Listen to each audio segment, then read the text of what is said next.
दिल की जुबां से बयां मत करो। दिल की जुबां से बयां मत करो, आंखों को सब कुछ कहने दो। दिल की जुबां से बयां मत करो, आंखों को सब कुछ कहने दो। नैनों की भाषा को समझो, राज को राज ही रहने दो। और भावनाओं की अविरल धारा तो बहती है, रोकेगा कौन? भावनाओं की अविरल धारा तो बहती है, रोकेगा कौन? गर भंवर में फंस जाओ, मुझे थपेरे सहने दो। और राहे वफा में गर तुमने समझा हो मुझे अपना साथी। राहे वफा में गर तुमने समझा हो मुझे अपना साथी, फिर तेरे अश्कों को पी लूं, इतना अधिकार तो रहने दो। और चमन को पाने की तो हर दिल को होती है ख्वाहिश। चमन को पाने की तो हर दिल को होती है ख्वाहिश। अब किसके हिस्से क्या रखा, किस्मत के जिम्मे रहने दो। और आखिरी शेर है कि शेखर ए बेरुख जिंदगी जाने कहाँ ले जाएगी। शेखर ए बेरुख जिंदगी जाने कहाँ ले जाएगी। तुम चांद सितारों सा चमको, मुझे दीवाना रहने दो। तुम चांद सितारों सा चमको, मुझे दीवाना रहने दो।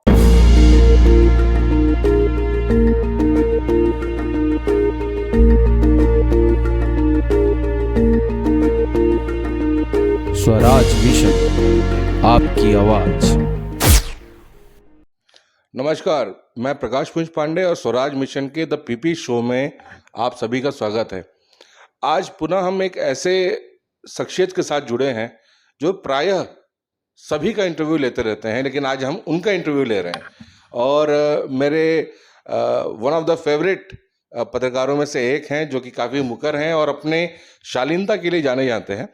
और इन्होंने लाइफ में बहुत से स्ट्रगल किया है, तो आज उनके लाइफ की पूरी स्ट्रगल की कहानी उन्हीं की ज़ुबानी हम आप तक लाने की कोशिश करेंगे और जानेंगे कि इनके लाइफ में संजय जी आज जिस पायदान पे हैं, जिस मुकाम पे है, वो कैसे पहुँचे।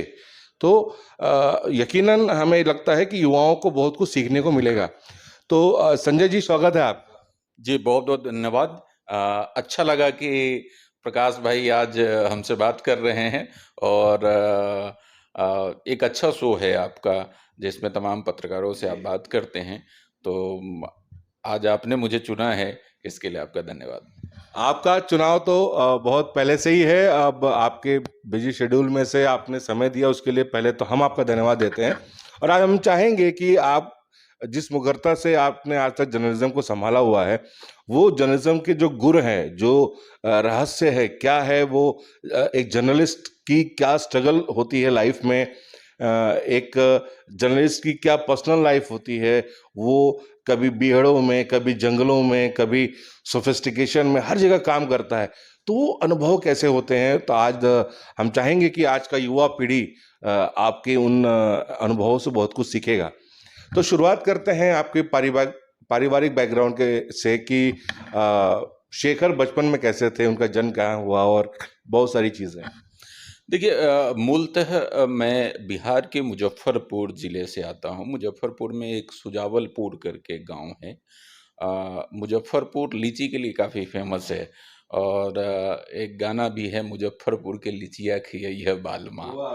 तो मुजफ्फरपुर का लीची जो है वर्ल्ड फेमस है और भी कई मामलों में फेमस है।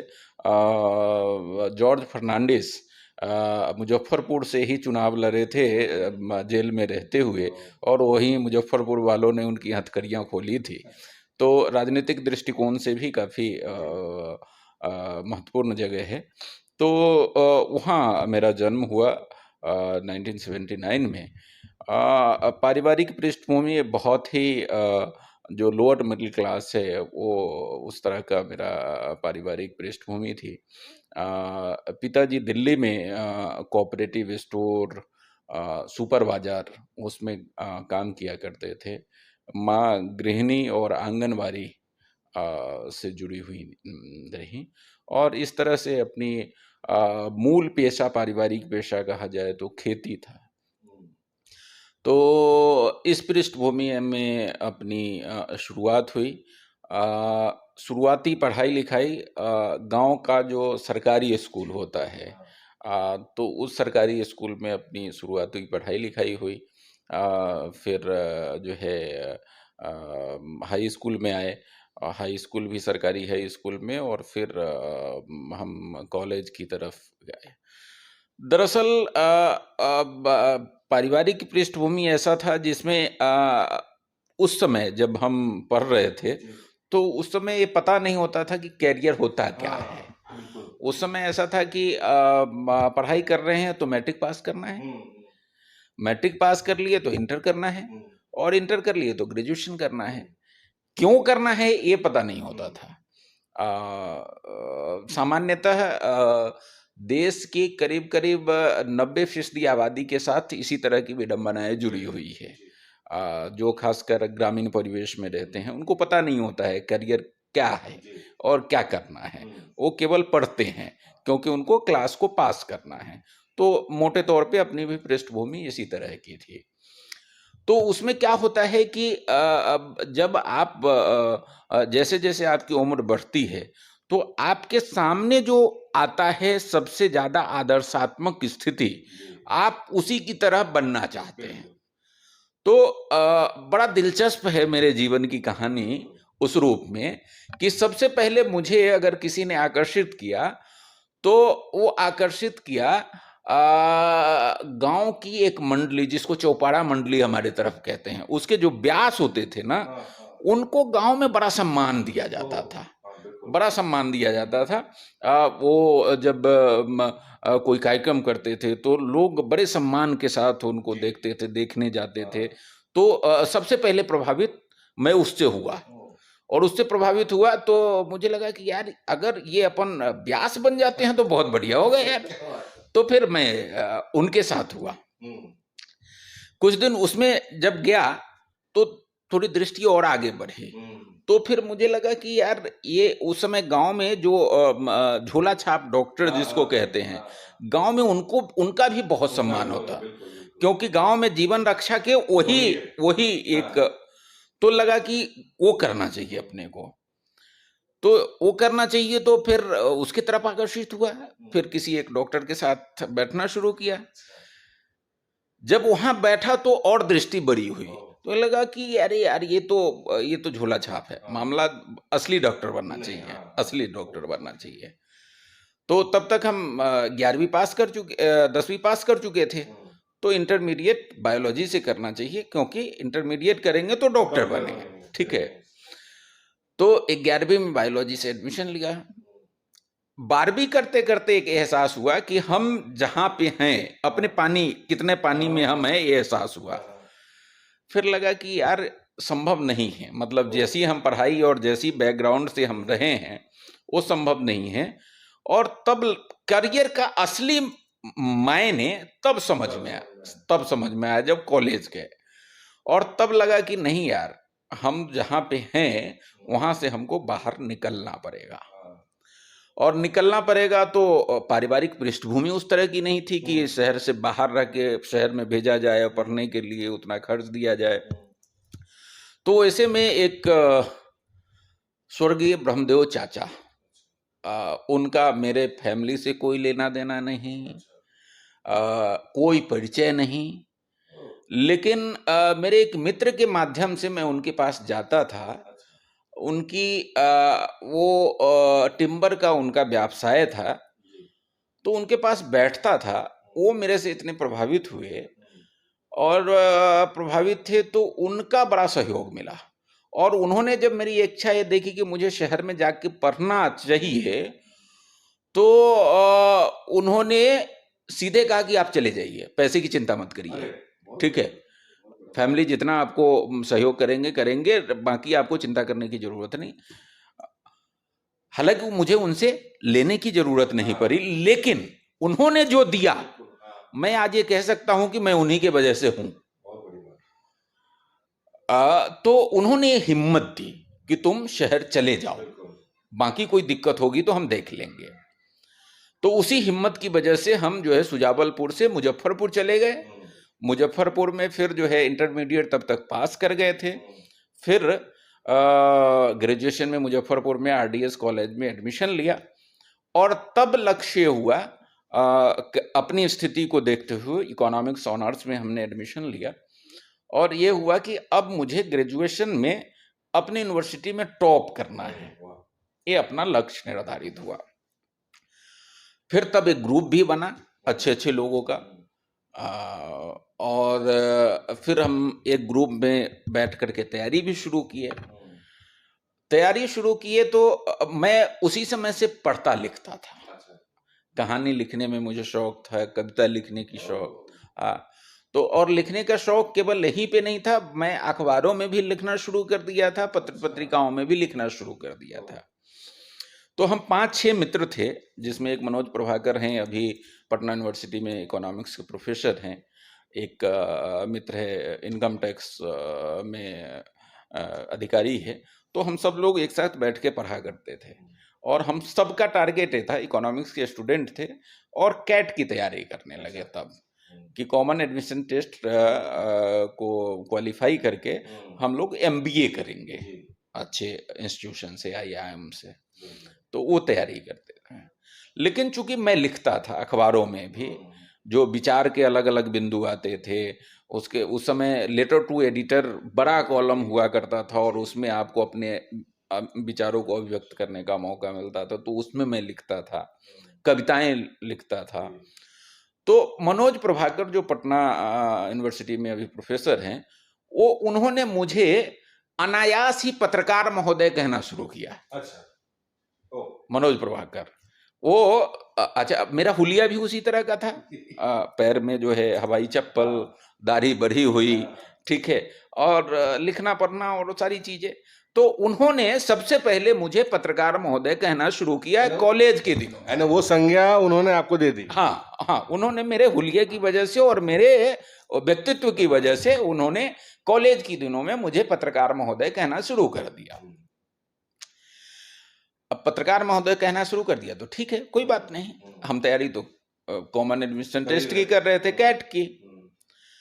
तो कैट की जब तैयारी कर रहे थे, तो हम लोग उन दिनों जो एम्प्लॉयमेंट न्यूज आता है, उसको हम लोग मंगाते थे, सब लोग कॉमनली मंगाते थे, कि उसमें जो अपॉर्चुनिटी आए, जो सारी चीजें आए, वो उससे हम अवेयर रहे। तो उसी एम्प्लॉयमेंट न्यूज में एक दिल्ली विश्वविद्यालय के पत्रकारिता विभाग का एडवर्टाइजमेंट आया। एडवर्टाइजमेंट आया तो मनोज प्रभाकर ने मुझे कहा, उन्होंने ला करके दिया और कहा कि शेखर भाई, आपके व्यक्तित्व से जो है ना, ये मेल खाता है, और दिल्ली विश्वविद्यालय का परीक्षा है और एंट्रेंस टेस्ट है, ऐसे तो होता नहीं है, लेकिन मैं आपको कहूँगा कि आपको इस एंट्रेंस में बैठना चाहिए, बैठना चाहिए। आप ये फॉर्म भर दो और एंट्रेंस में बैठो। मैं कहा, यार अपन कैट की तैयारी कर रहे हैं, हाँ, पत्रकारिता कहाँ। हाँ। तो सारे मित्र जो थे, उनकी राय ये बनी कि यार, ये जरूरी तो नहीं है कि हो जाएगा, क्योंकि ऑल ओवर इंडिया एंट्रेंस है, ठीक है, हाँ, पूरे देश के स्टूडेंट उसमें वो करेंगे। तो आपका घर भी दिल्ली में है, पिताजी रहते हैं, इसी बहाने आप जाकर के घर में घूम करके आ जाओगे, एग्जाम दे दोगे, एक नया एक्सपीरियंस हो जाएगा। तो और अगर हो जाएगा तो देखा जाएगा, आप एग्जाम तो दे लो।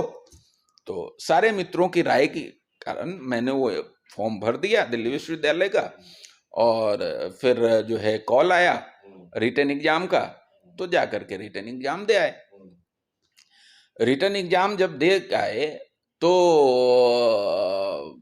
अच्छा हो गया, तैयारी करते ही थे, पढ़ते लिखते ही थे पहले से, रचनात्मक लेखन में अभी अपनी रुचि थी ही, तो हो गया। और उस समय जो मेरिट लिस्ट निकला, उसमें 7वें नंबर पे मेरा नाम था। तो रिटन में 7वें नंबर पे मेरिट में मेरा नाम रहा। तो फिर सारे मित्रों का ये हुआ कि भैया, अब रिटन हो गया है तो आप इंटरव्यू तो जाओ ही, इंटरव्यू देना ही चाहिए। तो फिर सारे मित्रों के उससे जाकर के फिर अपन ने इंटरव्यू भी दिया, तो इंटरव्यू क्वालिफाई कर गया, और उसके बाद दिल्ली विश्वविद्यालय में अपने को एडमिशन मिल गया पत्रकारिता विभाग में। तो फिर 2 साल का वहाँ दिल्ली विश्वविद्यालय दक्षिण कैंपस जो है, साउथ कैंपस, वहाँ से हमने 2 साल का हिंदी पत्रकारिता का कोर्स किया। कोर्स के दौरान ही फिर लिखना पढ़ना, चूंकि पहले से ही मैं करता था, तो कोई दिक्कत इसलिए नहीं हुई कि उसके बाद वहाँ भी एक दिनेश तिवारी जी हुआ करते थे हिंदुस्तान अखबार में। मैंने देखा है, ईश्वर की असीम कृपा है मेरे ऊपर कि कोई ना कोई एक व्यक्ति को मेरे पास भेज देता है जो मेरा हाथ पकड़ करके ऊपर।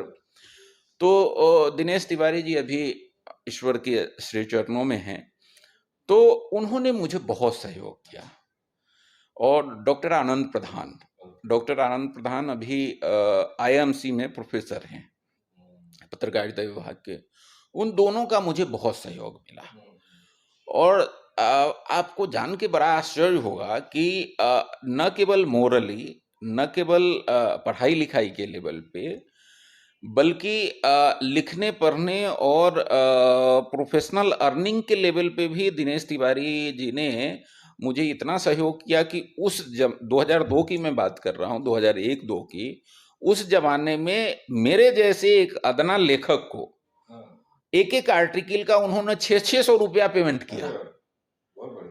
मतलब उस समय देखिए 2001 में 2 में एक आर्टिकल का 600 रुपया संजय शेखर को पेमेंट किया जाना, ठीक है, बड़ी बात थी। ठीक है, तो एक आर्टिकल को 600। फिर उन्होंने जो है मुझे सभी अखबारों के साथ एसोसिएट कर दिया। तो मैं हिंदुस्तान के साथ साथ राष्ट्रीय सहारा के लिए, नवभारत टाइम्स के लिए, जनसत्ता के लिए, सब के लिए फ्रीलांसिंग करना शुरू कर दिया। तो फिर आकाशवाणी में जाना शुरू किया, आकाशवाणी में अलग अलग प्रोग्राम। तो इस तरीके से अपनी गाड़ी वहाँ से दौड़ पड़ी। और 2 साल का कोर्स था। आखिरी सेमेस्टर में होता है इंटर्नशिप। तो इंटर्नशिप में चूंकि मैं अच्छा स्टूडेंट था और वो दिल्ली विश्वविद्यालय में फिर जब मैं गया तो मेरा यह था कि दिल्ली विश्वविद्यालय में मुझे टॉप करना है। वहाँ भी वो टारगेट। हाँ, ये टॉप करना है। तो ईश्वर की कृपा से मैं अपने जो हमारा बैच था उसमें मैं टॉप रहा। तो मुझे जो है चूंकि टॉप था तो इसलिए मुझे दूरदर्शन भेजा गया इंटर्नशिप के लिए। लेकिन दूरदर्शन में क्या था कि वो केवल ट्रेनिंग दे रहे थे, पैसा उसे कुछ नहीं दे रहे थे। तो एट द सेम टाइम मुझे जो है iMac news and entertainment private limited company से मुझे ऑफर मिला कि 6,000 रुपया वो मुझे महीने का देंगे और वो सर्टिफिकेट भी दे देंगे इंटर्नशिप का। ठीक है, तो उससे अच्छा क्या, और क्या, ठीक है, मतलब हाँ 6,000 रुपया महीना भी मिल रहा है 2002 में। तो मैं कहा बहुत अच्छी बात है। तो मैं iMac news and entertainment private limited join कर लिया। उसको ज्वाइन किया और 1-1.5 महीना बीता ही था कि वहाँ का मैनेजमेंट मुझसे इतना प्रभावित हुआ कि उनका यहाँ छत्तीसगढ़ में आकाश चैनल, तब अजीत जोगी का चैनल था, ठीक है, तो आकाश चैनल को सैटेलाइट चैनल के रूप में कन्वर्ट करने का एक ठेका आईमैक को मिला। ठीक है, तो उसके लिए उनको टीम बनानी थी। तो मेरे काम से वो प्रभावित हुए और मेरे को बोला कि आप अगर छत्तीसगढ़ जाना चाहते हैं तो आपके लिए ऑफर है। तो ऑफर क्या था, एडिशनल 6,000 रुपये तो मुझे दे ही रहे थे। तो बोले कि वहां रहना और खाना और गाड़ी आपको फ्री रहेगी, 6,000 रुपया आपका बचत रहेगा। तो ये बहुत अच्छा ऑफर था। ठीक है, हाँ, रिजनेबल ऑफर था कि चलो भाई, अब मैं दिल्ली में भी था तो मुझे ट्रांसपोर्टेशन का खर्चा ही था, रहने खाने का खर्चा था। ठीक है, मेरा अपना घर था, कोई बात नहीं, लेकिन कहीं भी तो आपको कॉस्टिंग होती है ना। तो वो कॉस्टिंग एक तरह का सेविंग ही था। तो फिर उस तरह से मैं 2002 में छत्तीसगढ़ आ गया और छत्तीसगढ़ आया, फिर आकाश चैनल के साथ जुड़ा। आकाश चैनल का हम लोग सैटेलाइट चैनल के रूप में कन्वर्ट करने के लिए काम शुरू कर दिए। लेकिन आकाश चैनल में रहते हुए हमको यही ढेबर हाउस है जो अभी उसका कंस्ट्रक्शन नया हो रहा है शंकर नगर में, वहां पे ठहराया गया था। तो वहां पे रहते हुए मतलब कुछ चीजें मुझे ऐसी दिखी जो मुझे शूट नहीं की। मुझे लगा कि नहीं, ये तो जो मैं चाहता हूँ और जो मेरा लक्ष्य है उसके अकॉर्डिंग नहीं है। तो फिर मुझे लगा कि नहीं यार, यहाँ से तो अपने को निकल जाना चाहिए। तो निकल जाना चाहिए तो हमने नए अपॉर्चुनिटी की तलाश शुरू कर दी। तो उन्हीं दिनों ईटीवी का नया चैनल आ रहा था, रीजनल चैनल मध्य प्रदेश छत्तीसगढ़। तो मैंने उसमें अप्लाई की और अप्लाई की तो मुझे वहाँ पर सिलेक्शन हो गया। वहाँ अच्छा, ईटीवी में उन दिनों सिलेक्शन का प्रोसीजर जो था वो समझ लीजिए कि यूपीएससी, बहुत हाई लेवल। मतलब वहाँ कोई अप्रोच से मतलब नहीं है, वो उसमें आपको रिटन एग्जाम देना है प्रॉपर। रिटन एग्जाम के बाद आपका इंटरव्यू 2 लेवल का, 2 लेवल का इंटरव्यू, तब अगर आप उसमें सिलेक्ट होंगे तब जाकर के आपको, ठीक है। जो भी ईटीवी में शुरुआती दिनों में जिन लोगों का भी सिलेक्शन हुआ है उसका यही प्रोसीजर था, ठीक है। जितने भी लोग गए हैं, यहाँ पर मनोज जी हैं, मनोज जी भी उसी प्रोसेस से गए थे। तो भोपाल में हम लोगों का रिटन एग्जाम हुआ और रिटन एग्जाम क्वालिफाई किए तो उसके बाद जो है पहले भोपाल में इंटरव्यू हुआ, फिर हैदराबाद में इंटरव्यू हुआ। तो दोनों जगह के इंटरव्यू को जो क्वालिफाई किए तो उसके बाद फिर जो है कॉपी एडिटर रिपोर्टर के तौर पे हमारी नियुक्ति हुई। नियुक्ति हुई तो एक बड़ा बवाल हुआ। बवाल ये हुआ कि हमने यहाँ आकाश चैनल में कहा कि मैं अब रिजाइन कर रहा हूँ। तो तब तक इलेक्शन 2003 का नजदीक आ चुका था, ठीक है, 1 साल बाद इलेक्शन था। तो और उससे संबंधित जो मैनेजमेंट के लोग थे उस समय के सत्ता के जो है, ठीक है, सत्ताधारी मठाधीश लोग थे तमाम। तो उनको बड़ा नागर गुजरा कि एक नया नया लड़का आया है और ये जो है छोड़ करके जा रहा है। तो उन्होंने साफ मना कर दिया कि नहीं, आप जा नहीं सकते, आप संभव ही नहीं कि जा सकते। क्यों नहीं जाएंगे भाई, हम तो आईमैक के एम्प्लाई है, हम तो आपके एम्प्लाई थे नहीं। और आईमैक के साथ हमने कोई बॉन्ड तो भरा नहीं था, ठीक है। तो मेरी आज़ादी है, मैं काम कर सकता हूँ। लेकिन वहाँ के लोग कुछ ऐसे थे जिन्होंने एकदम, कैसे आप वहाँ ज्वाइन कर लेंगे, कैसे संभव हो पाएगा, देखते हैं कैसे यहाँ से चले जाते हैं, ठीक है, इत्यादि इत्यादि बहुत बात हुई। लेकिन अब मैंने कहा कि भैया अब तो जाऊंगा, अब तो भले ही मतलब जो है ईटीवी में मैं काम, कुछ लोगों ने धमकी दी कि ईटीवी मतलब यहाँ के लोगों के इतने संपर्क है कि ईटीवी वाले को बोल देंगे तो वो ज्वाइनिंग नहीं करवाएंगे आपकी, ठीक है, यहाँ तक बात आई। तो हमने कहा कि भैया आप ईटीवी हमको ज्वाइन करवाए या ना करवाए, लेकिन आपके यहाँ तो काम नहीं करेंगे हम, ठीक है। और उस समय हमारे बॉस थे शम्स तनवीर। तो शम्स तनवीर को मैं जा करके बोला कि मेरा एक चीज हमेशा रहा है कि मैं अपने बॉस से बिना इजाजत का कोई काम नहीं किया। तो मेरे बॉस वो हुआ करते थे। मैं उनके पास गया और मैं उनको बोला कि सर मैं आज अपने बॉस के पास नहीं आया हूं, एक बड़े भाई के पास आया हूं। बड़े भाई के रूप में आप मुझे बताइए कि मुझे क्या करना चाहिए। छोटा भाई है, छोटे भाई का करियर है, आप बताइए क्या करना चाहिए।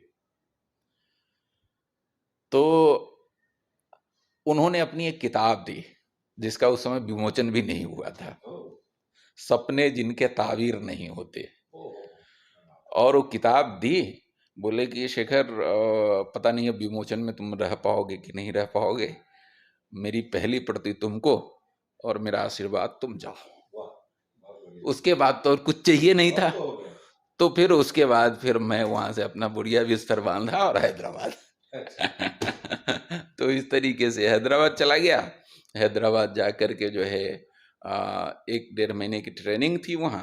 1-1.5 महीने की ट्रेनिंग के बाद फिर मुझे रायपुर भेज दिया गया। तो इस तरीके से पत्रकारिता की विधिवत शुरुआत ईटीवी से हुई। तो सुना आपने कि अभी तक का जो संजय जी का अनुभव उन्होंने बताया कि बहुत से उतार चढ़ाव, बहुत से, यहाँ तक कि मतलब जबरन काम करने और किस प्रकार से काम करोगे नहीं करोगे, ऐसे भी बहुत सारे एपिसोड हुए। तो खैर ये मीडिया और सत्ता का संघर्ष हमेशा चलता आ रहा है, आगे भी चलता रहेगा। जब आपने ईटीवी में ज्वाइन करके एक विधिवत कैरियर, पत्रकारिता के कैरियर की शुरुआत की, तो उस समय तक क्या आप बैचलर थे या शादी हो चुकी थी? नहीं, तब तक तो मैं बैचलर था। और उसके बाद जब कैरियर शुरुआत की तो उस समय की भी बहुत सारी कहानियां हैं। दरअसल जब मैं ईटीवी में था तो वो शुरुआती दिन थे इलेक्ट्रॉनिक मीडिया के, 2002-2003 उस समय। तो उतने संसाधन भी नहीं हुआ करते थे। तो उन दिनों ऐसा था कि जैसे अभी मोजो का जैसा जमाना आया है ना, तो उस समय ऐसे ही होता था कि कैमरामैन हमारे पास नहीं होते थे, हमारे एक हाथ में माइक होता था और इधर जो है TRB 18 कैमरा होता था। तो ऐसे उस समय जो है पहले अजीत जोगी थे, तो अजीत जोगी का मुख्यमंत्री का इंटरव्यू लेना होता था, तो ऐसे हम लेते थे, माइक ऐसे लगाते थे, ऐसे LCD में देखते थे, फ्रेम बनाते थे और बाइट करते थे। बाद में रमन सिंह हुए तो फिर वैसे ही चला। तो वो जमाना था।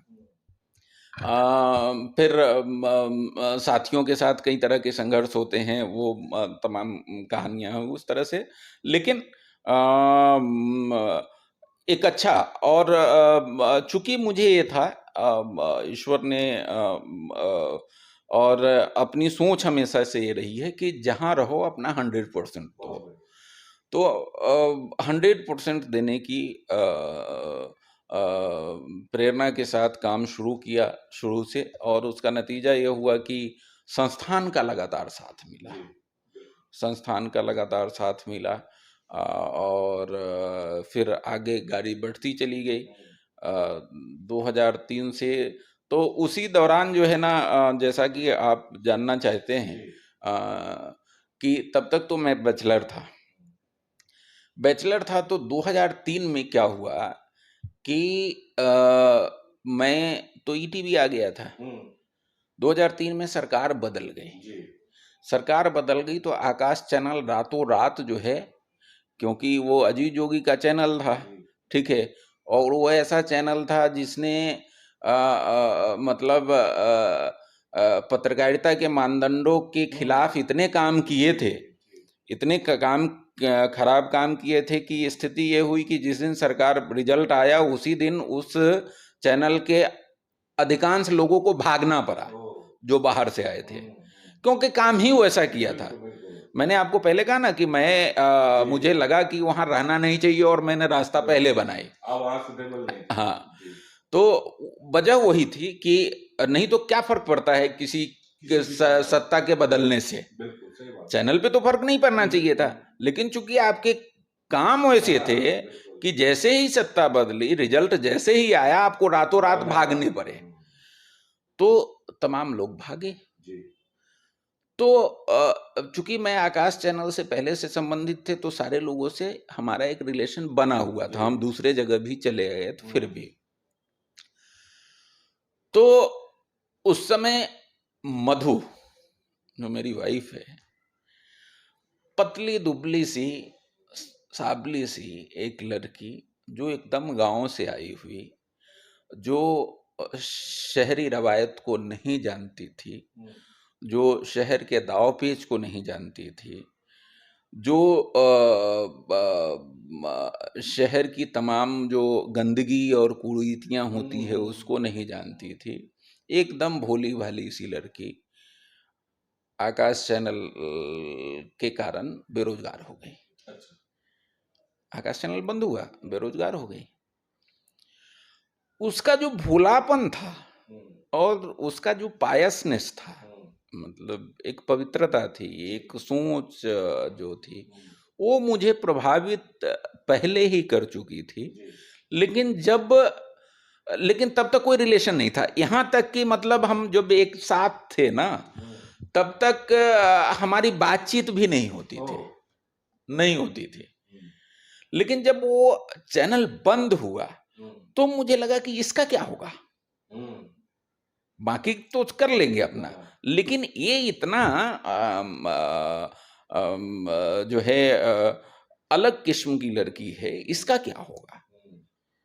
तो फिर उस सोच के साथ हम उसके नज़दीक आए, और नज़दीक आए तो फिर जो है हमारी दोस्ती हुई। दोस्ती हुई तो फिर जो है हम उसके कैरियर की चिंता करने लगे। फिर उसको दूसरे जगह नौकरी मिली, देश बंधु में, फिर हरिभूमि में, फिर तो इस तरह से हमारी दोस्ती बनी। और दोस्ती बनी तो फिर प्यार हुआ। और प्यार हुआ तो फिर क्या हुआ कि अ, अ, अ, हम ग्रामीण पृष्ठभूमि से थे, तो बड़ा कठिन था कि जो है परिवार का वो एक हाँ अरेंज मैरिज हाँ होता था। हाँ, वो क्योंकि अच्छा, मैं घर का बड़ा लड़का, तब तो ये भी एक बात थी। और बड़ा लड़का में भी ऐसा लड़का कि माँ पिताजी से अलग जा नहीं सकते। एकदम ओबीडिएंट। हाँ, तो ये बड़ा कठिन काम था कि ये कैसे किया जाए। लेकिन क्या था कि मधु के और मेरे दोनों के एक कॉमन लोकल गार्जियन जैसे थे यहाँ पर। हमारे एक अंकल हैं, पंडरी में रहते हैं, ठीक है। तो वो हमारे कॉमन हरनारायण सेन उनका नाम है। और वो यहीं की हैं? हाँ, यहीं के पंडरी के हैं। नहीं, जो आपकी अर्धांगिनी है वो यहीं की हैं? हाँ, वो रायपुर की हैं? अकलतरा की बेसिकली, ठीक है। अकलतरा की, जांजगीर चांपा की। तो हम दोनों के कॉमन अंकल हो।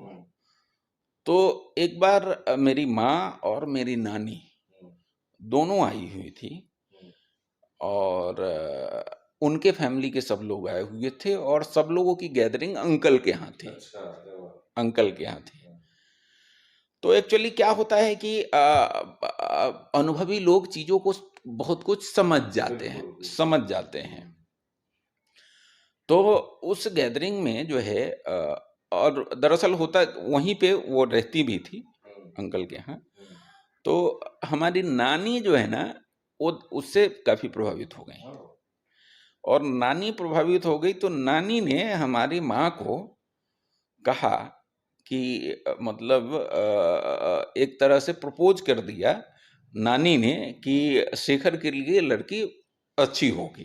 तो उस समय तक नानी को ये जरा भी अंदेशा था कि आपके मन में भी उनके प्रति कैसा भाव है? अब पता नहीं, ये मुझे नहीं मालूम, लेकिन हम लोगों ने कभी कुछ कहा नहीं था। हमारे तरफ से हमारी हिम्मत ही नहीं थी कि इतनी हम कहते। मैं तो इसको भी एक ईश्वर का गिफ्ट ही मानता हूँ कि हमको कहने की जरूरत नहीं हुई। और नानी ने ऐसा माँ को कहा, और माँ ने भी उसको एक्सेप्ट किया। और मेरी माँ ने मेरे से बात करने के बजाय उससे पहले बात की मधु से कि हम लोग ऐसा ऐसा सोचते हैं, और तुम अगर ठीक समझते हो तो हम तुम्हारे पिताजी से बात करना चाहते हैं। तो फिर जो है अब वहाँ से मनाही थी नहीं। तो फिर उसके बाद जो है उनके पिताजी को बुलवाया गया, उनके पिताजी से बातचीत हुई, उन्होंने एक्सेप्ट किया। तो हम लोग हमारी क्या है कि हम लोग घर परिवार रीति नीति सबको लेकर के चलते हैं, परंपरा। तो बात हुई कि फिर शादी कैसे होगी, क्या होगा। फिर शादी में भी ये होता है कि हम लोगों के यहाँ ऐसा नहीं कि हम लोग तय कर लिए तो हो गया। हमारे यहाँ ऐसा होता है कि बाकायदा जो है परिवार के समाज के लोग बाकायदा आएंगे, देखेंगे, सुनेंगे, उसके बाद होता है, रीति रिवाज होती है। तो वो जितने भी चीजें थी उसको फॉलो करना था। तो फिर ये हुआ कि समाज के तमाम लोग आएंगे, तो बाकायदा हमारे मुजफ्फरपुर से 11 लोग बाकायदा अकलतरा आए, ठीक है। फिर जिसको कहते हैं ना देखा सुनी छेका और वो तमाम फलदान, वो सारी चीज वहाँ किया गया। फिर यहाँ से तमाम लोग हमारे यहाँ गए। हाँ, तो फिर वो रस्म किया गया। और ये जब दोनों रस्म हो गया तो फिर ये हुआ कि शादी। तो शादी में क्या है कि हमारा बहुत बड़ा समाज वहाँ का, तो दोनों फैमिली ने तय किया कि शादी मुजफ्फरपुर होगी। हाँ, तो ये लव कम अरेंज मैरिज, फिर ये लोग पूरे परिवार के साथ मुजफ्फरपुर, हाँ हाँ, तो मुजफ्फरपुर गए। फिर मुजफ्फरपुर में पूरे जो है धूमधाम से, जैसे गांव में शादी होती है उस तरह से हमारी शादी हुई। और फिर हमारा रिसेप्शन, फिर हमने आकर के यहाँ चूंकि रायपुर में भी हमारा समाज था, तो फिर तो इस तरीके से हमारा लव कम अरेंज मैरिज, जिसको आप जानना चाहते थे। संजय जी ने, देखिए, पत्रकार का एक बहुत ही शार्प एंगल होता है, और उसी शार्प एंगल से उन्होंने मेरे प्रश्न के पीछे जो भाव था उसको समझ लिया, और पूरा एक्सप्लेन करते हुए, या कहें कि एक्सप्लोर करते हुए, बहुत ही बारीकी से उस तथ्य को भी समझा दिया, और उस जीवन के इतने बड़े निर्णय में भी ईश्वर ने किस प्रकार से उनका साथ दिया। ये भी एक बात समझने वाली है कि अगर आप आशावादी हैं और बेसिकली अगर आपका दिल साफ है, नीयत साफ है, तो ईश्वर आपकी मदद करता ही है। जिस प्रकार से संजय जी की अभी तक की कहानी में राइट फ्रॉम द बिगिनिंग और शादी तक कैसा ईश्वर ने उनका साथ दिया, कैसे, जैसे उन्होंने कहा कि विभिन्न अलग अलग लोगों को उनके जीवन में भेजते गए, किस प्रकार से वो आकाश चैनल में उनका जाना असल में आकाश चैनल के लिए नहीं था, वो उनकी शादी के लिए था। किस प्रकार से एक रणनीति बनाई थी ईश्वर ने। बोलते हैं ना, गॉड इज अ प्लान, और उनके प्लान को हम भाप नहीं सकते हैं। तो अब शादी हो गई, आपका जीवन सुचारू रूप से चल रहा है। आप उसके बाद कई और संस्थानों में आप आगे बढ़ते गए। इसके बाद एक दौर आया 2018 का, सरकार 15 साल की सरकार दोबारा चेंज हुई और छत्तीसगढ़ को तीसरा मुख्यमंत्री मिला। उस समय की कुछ घटनाक्रम, कुछ यादें, कुछ आपका अनुभव जो आप शेयर करना चाहते हैं। देखिए, थोड़ा पीछे से मैं लेकर जाना चाहूँगा। देखिए, 2003 से लेकर 2002 से लेकर के और 2008 तक मैं ईटीवी में रहा, और ईटीवी का मेरा वो दौर सबसे बेहतरीन दौर था।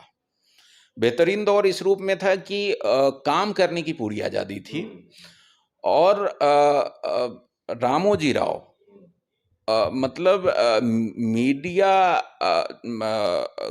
के क्षेत्र में, मतलब उनसे आइडियल व्यक्ति हो नहीं सकता। मतलब मैं आपको हम वहाँ पे क्या होता था, मैं यहाँ का ब्यूरो चीफ, बाद में पहले रिपोर्टर था, फिर ब्यूरो चीफ बन गया, और फिर लगातार मैं ब्यूरो चीफ रहा। तो लीडर होने की वजह से क्या होता था कि हरे वहाँ क्वार्टरली मीटिंग होती थी। तो क्वार्टरली मीटिंग में हमको पहले यहाँ से एक रिपोर्ट देनी होती थी, फिर वहाँ जाती थी वो रिपोर्ट, फिर हम लोग साथ में बैठते थे। रामोजी राव एक एक पेज पढ़ के वो मार्क करके लाते थे, फिर उस पर चर्चा होती थी। तो मैं यहाँ था, तो मैं संस्थान के बारे में सोचता था। तो मैं सोचता था कि सारे जो बाकी संस्थान है, मीडिया संस्थान, उनको खूब ऐड मिलते हैं, और हमारा ईटीवी में एक ऐड नहीं रहता है, तो क्यों नहीं होना चाहिए ईटीवी में ऐड। ठीक है, तो हमने एक लाइन लिख दी कि एक मार्केटिंग का बंदा यहाँ रखना चाहिए। तो उसको अंडरलाइन करके रामोजी राव साहब लाए थे, और मीटिंग में जब हमारी बारी आई तो फिर उन्होंने, हाँ तो मिस्टर शेखर, आपको सैलरी समय पर नहीं मिलता क्या? सवाल था।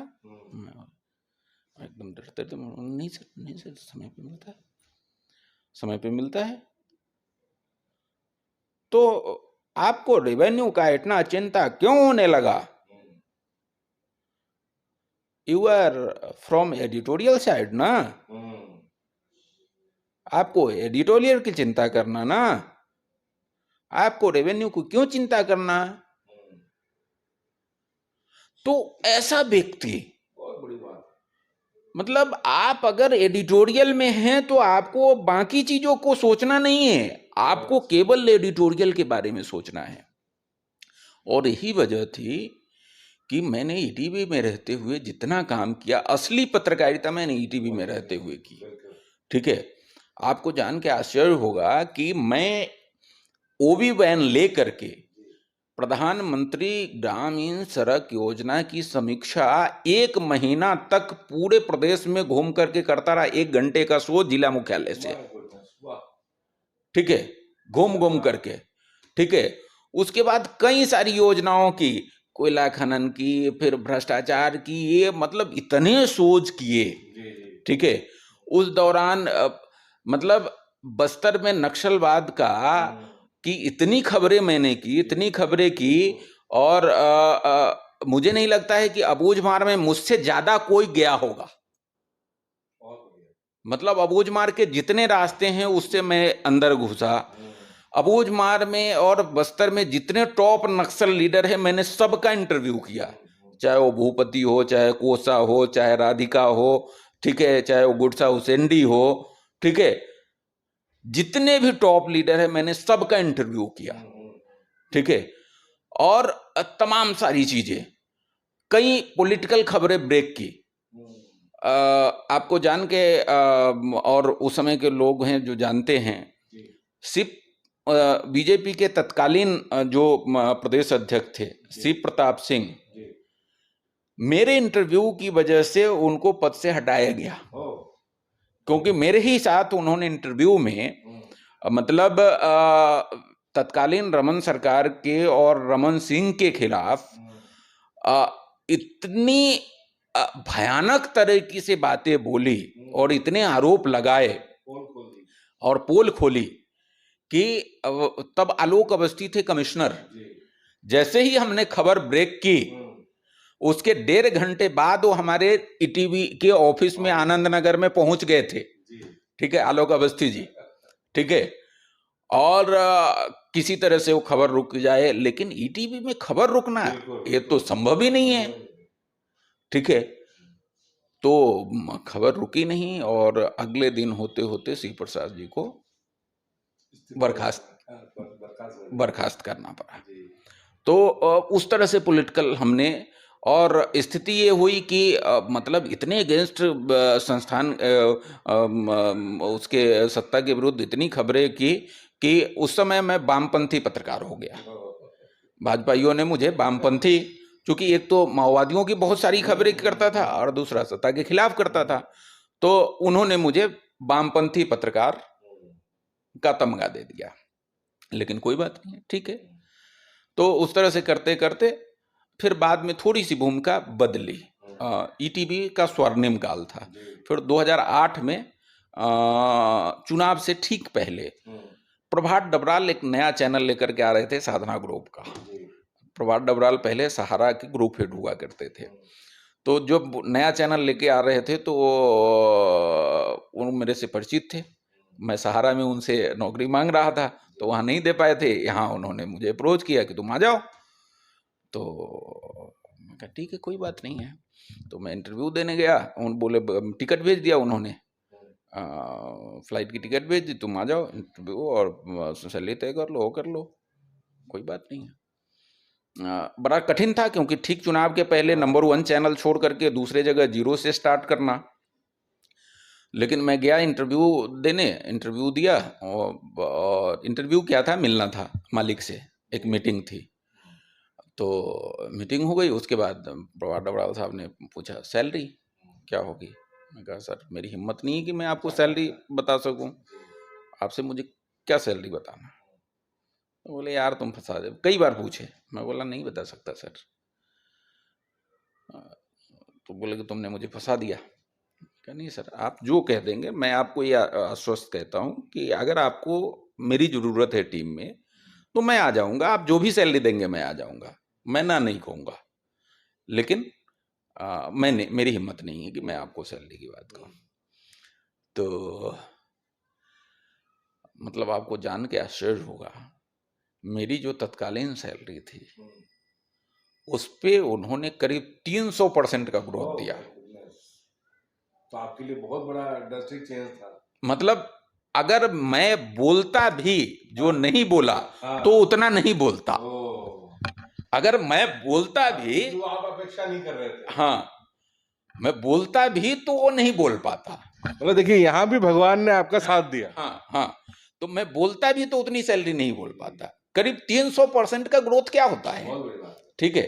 तो 300% का ग्रोथ उन्होंने दिया, और फिर तब जो है साधना के साथ मेरा सफर शुरू हुआ, और 5 साल 8 से 13 तक साधना के साथ मेरा सफर रहा। वहाँ एक दूसरे तरह का था। साधना में एक पत्रकारिता के साथ साथ वहाँ मैं मैनेजर की भूमिका में भी आ गया था, क्योंकि यहाँ पर एडमिनिस्ट्रेशन हाँ वहाँ भी था, एडमिनिस्ट्रेशन देखता था, लेकिन वहाँ रेवेन्यू पार्ट नहीं था, रेवेन्यू नहीं था ईटीवी में। लेकिन यहाँ पर साधना में ये था कि आपको रेवेन्यू पार्ट भी देखना था। जो पत्रकारिता में बदलाव आया था वो, तो वहाँ एक नई भूमिका में मैं आया। लेकिन मेरा हमेशा एक इथिक्स रहा कि पत्रकारिता की जो मूल्य है उससे बाहर जाकर के नहीं, और पत्रकारिता के मूल्यों के साथ मैंने वहाँ अपने उस दायित्व का भी निर्वहन किया। तो 2013 तक, 13 के बाद जो है परिस्थितियां कुछ ऐसी बनी कि एक नया चैनल आ रहा था कुछ पुराने लोगों के साथ मिलकर के, जिया न्यूज़, तो वहाँ लोगों ने मुझे बुलाया, तो फिर मैं वहाँ ज्वाइन किया। लेकिन एक साल में ही मुझे लगा कि वहाँ पर नहीं, चैनल नहीं चल पाएगा, तो उससे पहले फिर मैं छोड़ करके इंडिया न्यूज़ आ गया। और फिर इंडिया न्यूज़ के साथ 2017 तक मैं रहा। फिर 17 में पायनियर अखबार, देवेंद्र नायक से हमारी पुरानी मित्रता थी और उनका अखबार था। तो एक दिन ऐसे ही उनके पास बैठा हुआ था, तो उन्होंने कहा कि आप तो इधर उधर बहुत कर रहे हो, थोड़ा हमारा अखबार संभाल दो। तो मैंने कहा ठीक है सर। तो लेकिन उन्होंने जैसा बताया कि उनको और एक्सपेंड करना है, मीडिया को आगे बढ़ाना है और सारी चीज़ें, उस समय की प्लानिंग उन्होंने बताई। तो मुझे लगा कि आज बढ़ाना है तो ठीक है, यहाँ पर उपयोग की जा सकती है अपने आप को। तो फिर मैं पायनियर अखबार चला गया एज ए मैनेजिंग एडिटर 2017 में। लेकिन वहाँ जा कर के 7-8 महीने में ही मुझे लगा कि नहीं, इनका ऑब्जेक्टिव एक्सपांसन का नहीं है। क्योंकि कुछ चीज़ें ऐसी हुई कि अखबार का जो सर्कुलेशन था वो बढ़ने के बजाय कम होने की बात आई। तो अखबार का पेज जो था वो बढ़ने के बजाय कम होने की बात आई। तो हालांकि जब तक मैं था तब तक नहीं करने दिया, नहीं करने दिया, मैं कन्विंस करके औरों का, और इसके लिए मैं उनको धन्यवाद भी दूंगा। और विशेष तौर पे नीता भाभी का, उनकी पत्नी अनीता जी का, कि उनका बहुत ट्रस्ट था मेरे ऊपर, दोनों का ही। और जब तक मैं रहा मुझे पूरी आज़ादी उन्होंने दी, और जब तक जैसा मैंने कहा वैसा उन्होंने किया। और जब तक मैं रहा तब तक ना तो पेज कम हुआ ना तो सर्कुलेशन कम हुआ, मेरी बात उन्होंने मानी। लेकिन मुझे लगा कि ये नहीं चलेगा ज़्यादा दिन, तो फिर मुझे लगा कि, और तब तक फिर से मुझे इंडिया न्यूज़ से दोबारा बुलावा आना शुरू हो गया। इंडिया न्यूज़ छोड़ के ही गया था और इंडिया न्यूज़ वाले लगातार बुलाते रहे, कि पहले तो जाने नहीं दे रहे थे, चला गया तो भी बुला रहे थे। तो फिर मैं 2018 में फिर से इंडिया न्यूज़ में पॉलिटिकल एडिटर के तौर पे आ गया, वहाँ से बाकायदा इजाज़त लेकर के। आज भी देवेंद्र नायक साहब से और नीता भाभी से मेरे बहुत अच्छे संबंध है। तो फिर इंडिया न्यूज़ आ गया, और 2018 से 2020 तक इंडिया न्यूज़ में बतौर पॉलिटिकल एडिटर मैं काम किया। आपने कहा कि 2018 के बाद क्या हुआ। 2018 के बाद दरअसल कई तरह के बदलाव हुए। देखिए, इसमें मैं अपने प्रश्न के साथ और ऐड कर देता हूं, क्योंकि मेरे भाव आप समझेंगे तो हो सकता है वो अनुभव हमें और कुछ आपसे ज्ञान मिले। 2018 के बाद जब एंड में सरकार बनी 18 के, और उसके बाद चूंकि एक साल ही बीता था, तो अचानक ये कोविड की भी सिचुएशन आई, जिससे कि हर फील्ड प्रभावित हुआ, बट नेचुरली मीडिया भी प्रभावित हुआ। तो 2018 में जब 15 साल का एक शासन बदलता है, तब की परिस्थितियां, और उसके ठीक एक साल बाद जो भी इतना बड़ा वैश्विक महामारी आई, उन परिस्थितियों में आपके साथ क्या क्या हुआ और आपका क्या अनुभव हुआ, अगर वो भी बताएंगे तो दर्शकों को शायद बहुत कुछ सीखने मिलेगा। हाँ बिल्कुल, देखिए भूपेश बघेल जी माननीय मुख्यमंत्री, उनसे हमारा परिचय बहुत पुराना था। पुराना परिचय इस रूप में कि जब विपक्ष में कांग्रेस थी, तो मैं कर्मा जी को बहुत पसंद करता था और कर्मा जी मुझे बहुत पसंद करते थे। और मैं एक तरह से कहा जाए ना तो एंटी जोगी जो गुट था, ठीक है, मैं वहां पर फिट बैठता था। उसकी एक पृष्ठभूमि मैं पहले बता चुका हूं कि आकाश चैनल वाला, कि वहां से मुझे पसंद नहीं करते थे। दूसरा एक घटनाक्रम हो गया था बीच में, जब मैं टीवी में था तो ही विद्याचरण शुक्ल का पुतला जलवाया जा रहा था जोगी कैंप द्वारा। और जोगी कैंप द्वारा जब वो पुतला जलवाया जा रहा था तो उसका मैसेज जो जोगी हाउस से किया गया लोगों को, तो वो मैसेज मेरे पास प्रमुख पदाधिकारी का मेरे पास आ गया। तो मैंने वो मैसेज का स्क्रीनशॉट लेकर के पूरी खबर चलाई बड़ी सी कि विद्याचरण शुक्ल का किस तरीके से जोगी कैंप द्वारा एक ही पार्टी के बड़े लीडर का पुतला जलाया जा रहा है। तो वो और कटुता बढ़ गई। कर्मा जी को मैं इसलिए पसंद करता था कि कर्मा जी एकदम मतलब बहुत ही सच्चे व्यक्ति थे, बहुत बेबाक व्यक्ति थे।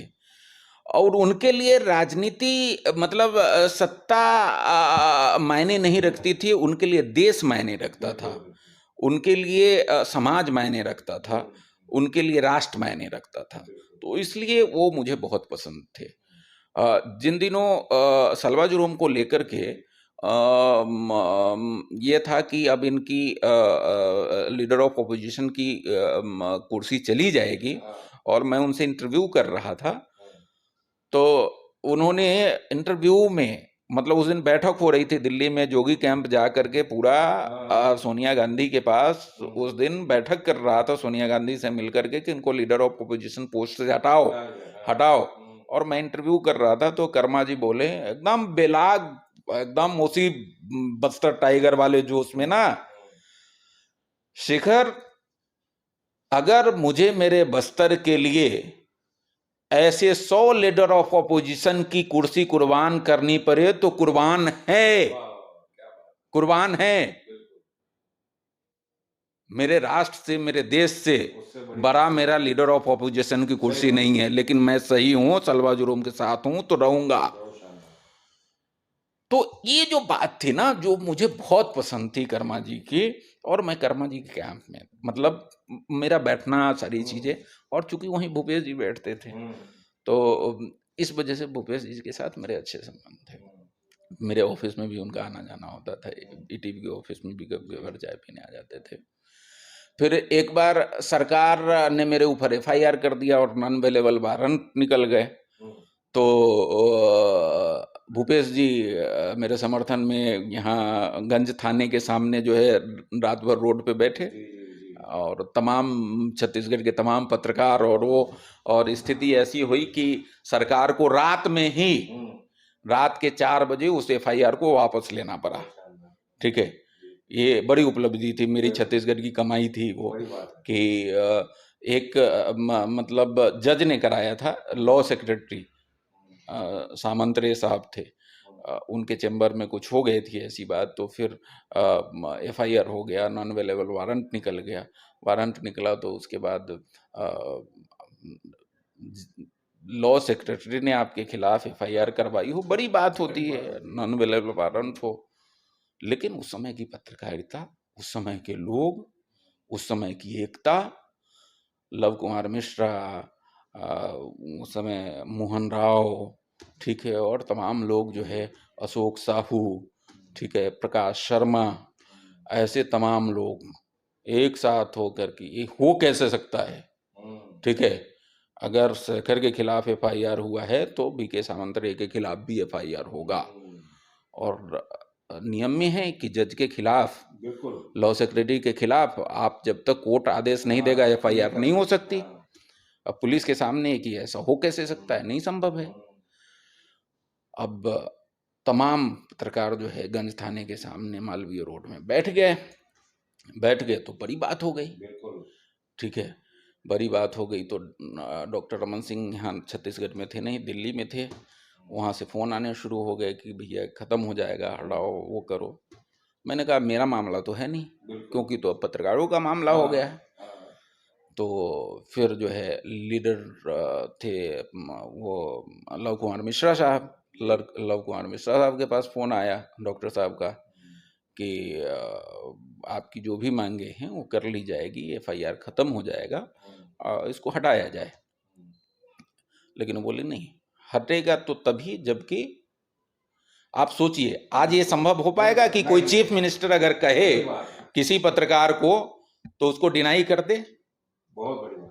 मतलब मैं वो वक्त बता रहा हूं कि वक्त क्या था, वक्त क्या था। मतलब 2 बार, एक बार मेरे पास फोन आए, फिर लव कुमार मिश्रा के पास फोन आए, लेकिन साहब पत्रकारों ने मना कर दिया कि नहीं, पहले हटेगा। फिर डॉक्टर साहब ने, बृजमोहन अग्रवाल लॉ मिनिस्टर थे उस समय, उनको उन्होंने जिम्मेदारी दी कि भैया इसको जाके कैसे भी खत्म करो। इत्तेफाक से बृजमोहन अग्रवाल भी रायपुर में नहीं, वो बिलासपुर में थे। उनका कार्यक्रम था बिलासपुर में। वो तमाम लोगों को फोन करके वो किए, लेकिन कोई टस से मस नहीं हुआ। मतलब पहले जो है ना एफआईआर या तो खत्म होगा या हमारा एफआईआर होगा, हाँ, तभी हम लोग हटेंगे। तो आखिर में क्या हुआ कि बृजमोहन अग्रवाल को आना पड़ा बिलासपुर से। रात के 1 बजे बृजमोहन अग्रवाल पहुंचे धरना स्थल पे पहुंचे। उसके बाद फिर बोले कि चलो अब खत्म करो, खत्म करते। लेकिन सोचिए उस समय के तमाम पत्रकार और पत्रकारों की एकता, बोले कि खत्म नहीं होगा, ठीक है, खत्म नहीं होगा, पहले एफआईआर खत्म होगा, उसके बाद ये हुआ कि भैया यहाँ पर कैसे बात होगी, और वो लॉ सेक्रेटरी है उसको कैसे बुलाया जाएगा। तो तय ये हुआ कि रात के 3 बजे बृजमोहन जी के घर पे, ठीक है, वो लॉ सेक्रेटरी को बुलाया गया, ठीक है, आईजी, कलेक्टर, एसपी, तमाम सारे लोग थे हमारे, हाँ, हमारे प्रतिनिधि थे, हम थे, लव कुमार मिश्रा थे, अशोक साहू थे, और अपने मोहन राव थे, इस तरह से तमाम सीनियर जर्नलिस्ट थे, प्रकाश शर्मा जी थे। इन सब की मौजूदगी में रात के 4 बजे उधर लिख करके दिया गया लॉ डिपार्टमेंट की तरफ से कि हम जो एफआईआर करवाए हैं उस पे हम कोई कार्रवाई नहीं चाहते हैं। उसकी एक कॉपी हमको दी गई, तब जाकर के धरना खत्म हुआ। मतलब वो दौर था, ये एक दौर था जब पत्रकारों ने यूनिटी दिखाई, और मतलब सत्ता का कोई हनक, कोई दबाव, कोई डर पत्रकार पे नहीं था। हम खबर करते थे, डंके की चोट पे करते थे और काम करते थे, ये पूरी ईमानदारी से, कहीं भी कोई दिक्कत नहीं थी। और एक बात और मैं जिक्र करना चाहूँगा, ये वो दौर था जब कमिश्नर थे पब्लिक रिलेशन के एन बैजेंद्र कुमार। एन बैजेंद्र कुमार कहा करते थे, ठीक है, जब कभी कोई खबर समर्थन में दिख जाती थी टेलीविजन पे, तो कहते थे तुम्हारे चैनल को सरकार का भोंपू नहीं बनाना है, सरकार का भोंपू मत बनाओ अपने चैनल को, क्योंकि सरकार का भोंपू अगर चैनल को बना दोगे तो कभी सरकार को अपनी बात अगर जनता से कहनी होगी ना, तो जनता विश्वास नहीं करेगी। अगर तुम चैनल को चैनल रखोगे और किसी दिन सरकार को अपनी बात कहनी पड़ेगी और तुम्हारा चैनल विश्वसनीय चैनल रहेगा, तो जनता तुम्हारी बात मान लेगी, सरकार की बात मान लेगी। लेकिन भोंपू रहेगा तो लोग तो समझेंगे कि तो भोंपू है, ये तो गलत कहता है।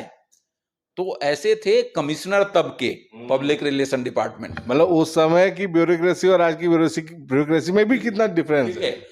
अब देखिए 2018 के बाद क्या हुआ। 2018 के बाद मुख्यमंत्री जी का मैं बहुत धन्यवाद दूंगा कि मैं इंडिया न्यूज में था, ठीक है, इंडिया न्यूज में था, तो हमारा एक कार्यक्रम होता है मंच करके, मंच का कार्यक्रम था, और मुख्यमंत्री जी उस दिन जो है पहले मध्य प्रदेश के दौरे पे गए। आई थिंक कोटैट मरेठ में हुआ था। नहीं, ये था पिकॉर्डली में, हाँ। तो हाँ, तो मुख्यमंत्री जी थे मध्य प्रदेश के दौरे पे। मध्य प्रदेश से उनको जांजगीर आना था और जांजगीर से बलौदा बाजार आना था और बलौदा बाजार से फिर लौटना था और फिर हमारे कार्यक्रम में आना था। मध्य प्रदेश गए सीएम साहब, ठीक है, वहां से जांजगीर आए, मौसम खराब हो गया। मौसम खराब होने से जांजगीर से बलौदा बाजार मुख्यमंत्री जी को बाई रोड आना पड़ा। हेलीकॉप्टर मौसम खराब होने की वजह से उड़ नहीं पाया। इस वजह से कार्यक्रम, मतलब सीएम साहब का कार्यक्रम बहुत लेट हो गया, ठीक है।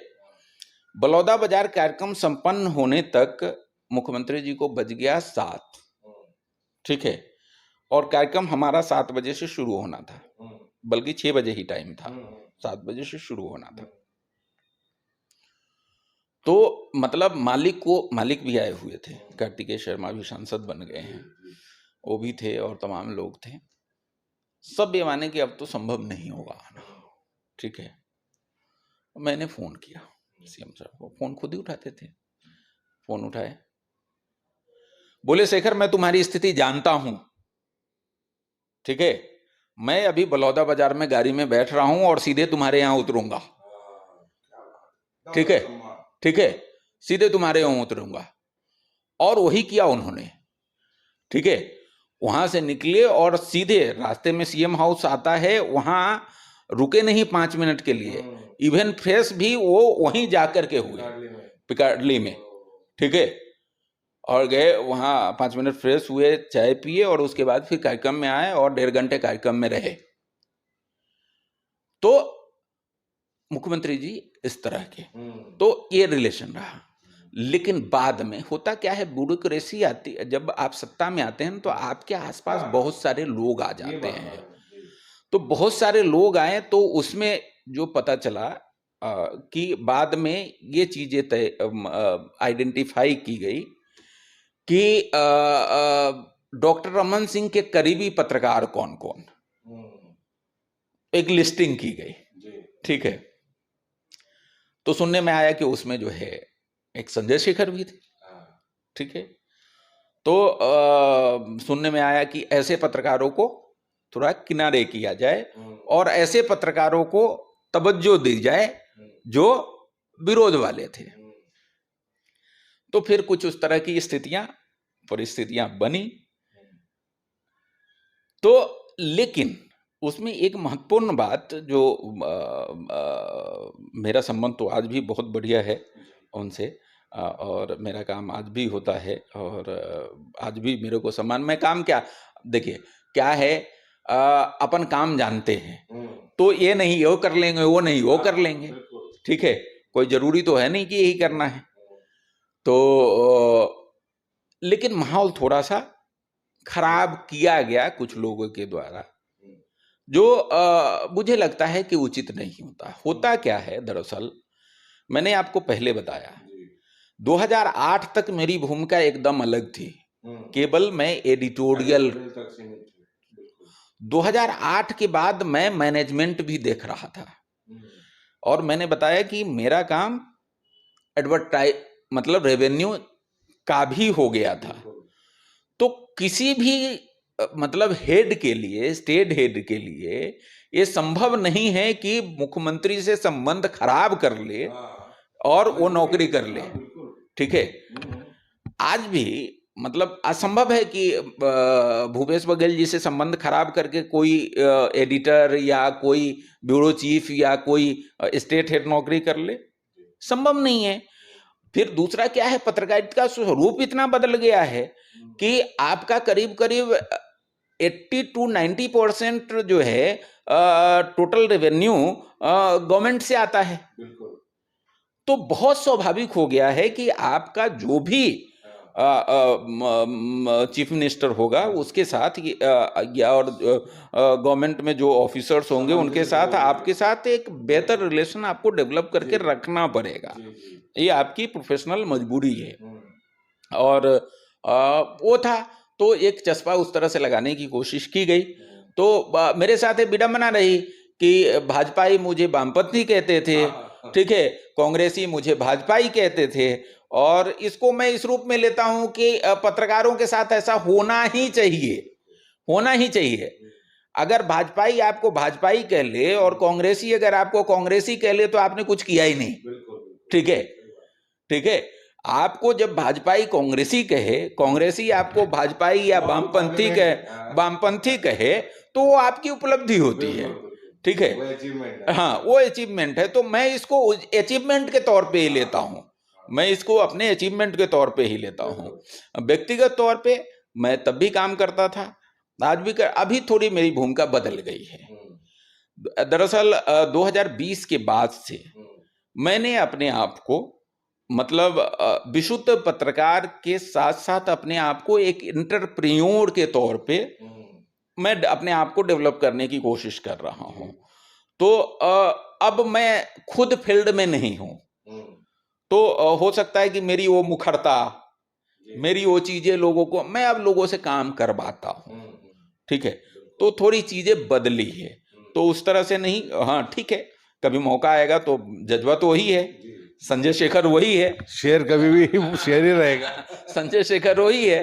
तो अगर फिर वैसा कभी मौका आएगा तो उसी जज्बे के साथ उसी तरह से। लेकिन मेरी दिली इच्छा ये है कि अब इंटरप्रेन्योर के तौर पे भी अपने आप को एक्सप्लोर किया जाए।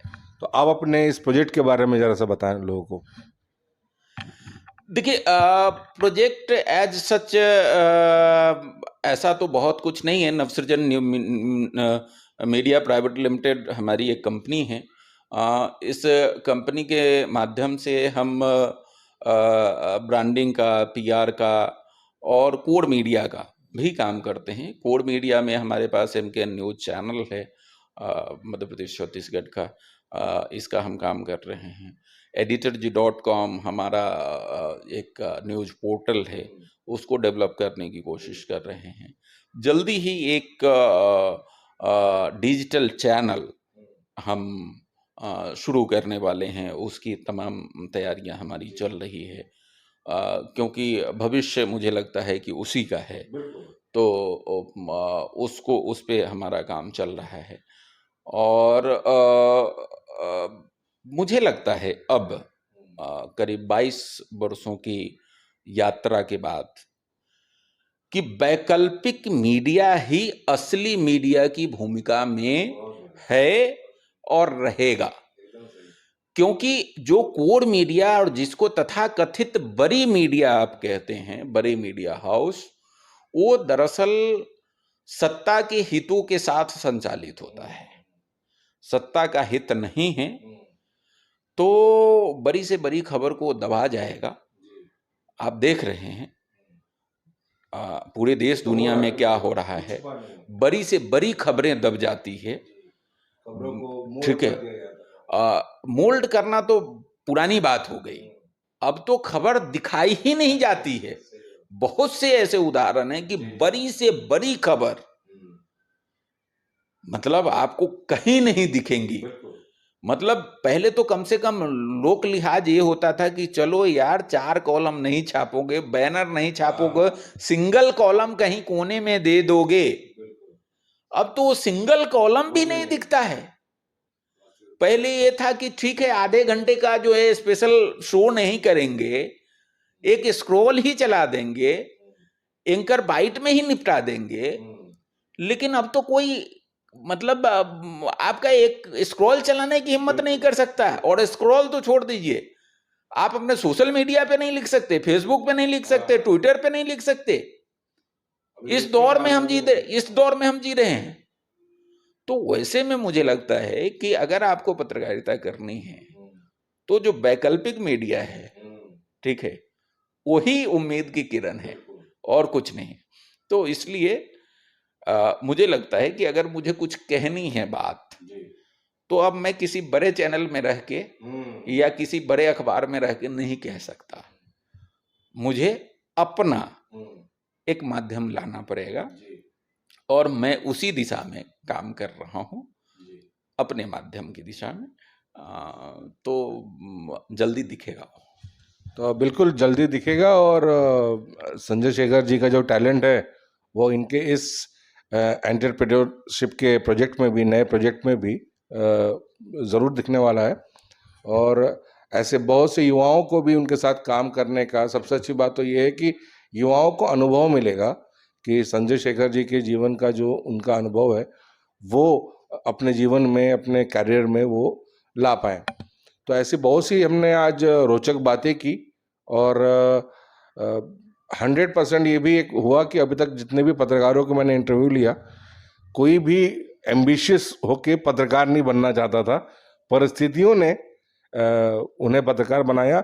मनोज सिंह बघेल जी का भी मैंने इंटरव्यू लिया था, उन्होंने स्पेशली आपका नाम उल्लेखित किया था कि संजय शेखर जी ने मुझे ब्रेक दिया था। उस बारे में अगर वो एक कोई वाकया आप बता पाए तो। देखिए, मनोज भाई बहुत अच्छे व्यक्ति हैं और दरअसल हम दोनों ने करीब करीब साथ साथ शुरुआत की थी ईटीवी में। हैदराबाद में हम दोनों साथ में थे, फिर हम आ गए यहाँ। फिर हमारी दोस्ती, हालांकि उम्र में हमसे वो सीनियर है, और तो हमारी दोस्ती बनी रही। बीच में कुछ ऐसी परिस्थितियां बनी कि ईटीवी से उनको दरअसल क्या है, संस्थान जो है ना, जब आपको सीधे सीधे अगर अलविदा नहीं कह पाता है तो आपको कहीं बिहार में भेज देता है। तो उनको बाहर कहीं भेज दिया जहां उनके लिए जाना संभव नहीं था। तो उनके पास एक ही ऑप्शन था कि वो रिजाइन करते। तो उस पेशों पेश में थे, तो हमारी चूंकि मित्रता थी तो हमारी बातचीत होती रहती थी, तो वो परेशानी में थे। अच्छा, साधना न्यूज में प्रभात डबराल जब मुझे जिम्मेदारी दिए तो उनको इस बात से मतलब नहीं था कि मैं यहाँ टीम किस तरह से डेवलप करूं, छत्तीसगढ़ में मुझे क्या करना है, किसको रखना है, किसको कितनी सैलरी देनी है, किस तरह से व्यवस्था बनानी है, वो उनसे मतलब नहीं। उनको केवल रिजल्ट, उनको रिजल्ट से मतलब था। बाकी क्या है, मैं जो कर देता था वो कर देता था। तो इतनी आज़ादी थी मेरे पास। तो मेरा एक मित्र परेशान था, तो मैंने संकोच बस उनको कहा। मेरे को संकोच ये था कि उम्र में मेरे से बड़े थे, हाँ मेरे से बड़े थे। तो और वहाँ ईटीवी में भी मेरे से पहले उन्होंने ज्वाइन किया था, तो इस नाते भी मेरे से सीनियर थे। तो लेकिन फिर भी मैं उनको, मनोज भाई को बोला कि मनोज भाई ऐसा है, देखो मेरे रहते आपको किसी तरह की दिक्कत तो रहेगी नहीं। मतलब आप ये समझो कि मैं ही हूं, मेरे जो भी स्टेटस है उसको अगर आप एंजॉय करना चाहते हो तो आप आ जाओ, स्वागत है आपका, ठीक है। तो जैसी परिस्थिति थी उन्होंने एक्सेप्ट कर लिया, और एक्सेप्ट कर लिया तो फिर हम दोनों बहुत अच्छे से, मुझे ये जितना याद आता है कि मैंने उनके मान सम्मान का हमेशा ख्याल रखा, और कभी कोई ऐसी परिस्थिति नहीं आई जिसके उनसे मान सम्मान में कोई ठेस पहुंचा हो। और फिर अच्छा उन्होंने काम किया। फिर बाद में उनको फिर से दोबारा ईटीवी में उनको बुला लिया गया, तो समान वहाँ चले गए। अब बिल्कुल उसी सुखद अनुभव, मान सम्मान के कारण ही उन्होंने अपने इंटरव्यू में भी इस आपकी उस बात का जिक्र किया था। तो यकीनन वो जो आपने उन्हें इज्जत दी, उन्हें मान सम्मान दिया, वो उनके जहन में आज भी जिंदा है, तभी उस बात का उन्होंने उल्लेख किया। कुछ हल्की बातें करते हैं, बहुत सीरियस नोट्स पे बातें हुई। एक पत्रकार कहा जाता है कि वो मल्टी टैलेंटेड व्यक्ति होता है। पत्रकार के अंदर बहुत सी प्रतिभाएं छुपी रहती है जो कि शायद उम्र के आखिरी पड़ाव में भी बाहर आती रहती हैं। जैसा आपने अभी शुरुआती दौर में कहा कि आप लेखक भी हैं, कवि भी हैं, क्योंकि कविताएं लिखते हैं, तो क्या संगीत में भी रुचि है? संगीत सुनता हूँ, पुराने गाने का शौक है सुनने का, उससे सुकून मिलता है। फोक सुनता हूँ। आपको जान के बड़ा आश्चर्य होगा कि मेरी पृष्ठभूमि बिहार की है, लेकिन मैं छत्तीसगढ़ी फोक सुनता हूँ, ठीक है। क्योंकि छत्तीसगढ़ी फोक में, अच्छा क्या है, आप थोड़ा अगर इसको नज़दीक से देखने की कोशिश करेंगे तो छत्तीसगढ़ के बहुत सारे शब्द बिहार के शब्द के साथ मिलते जुलते हैं, ठीक है। और खासकर आप सरगुजा का पूरा इलाका जाएंगे तो तो बिहार की और झारखंड की पूरी संस्कृति ही है। तो छत्तीसगढ़ी फोक में भी बिहार के फोक की खुशबू है, ठीक है, और वो आनंद है। तो मैं छत्तीसगढ़ी जो प्योर फोक है उसको बहुत प्यार से सुनता हूँ। और आपको जान के आश्चर्य होगा कि कई सारे गाने ऐसे हैं, ठीक है, जैसे जो हमारा अभी राजगीत है, वो सुनते हैं तो कई बार रोंगटे आपके जो है ना खड़े हो जाते हैं, ठीक है। वो एक एहसास भी है। देखिए, हम लोग इस पृष्ठभूमि के लोग हैं और इस सोच के लोग हैं।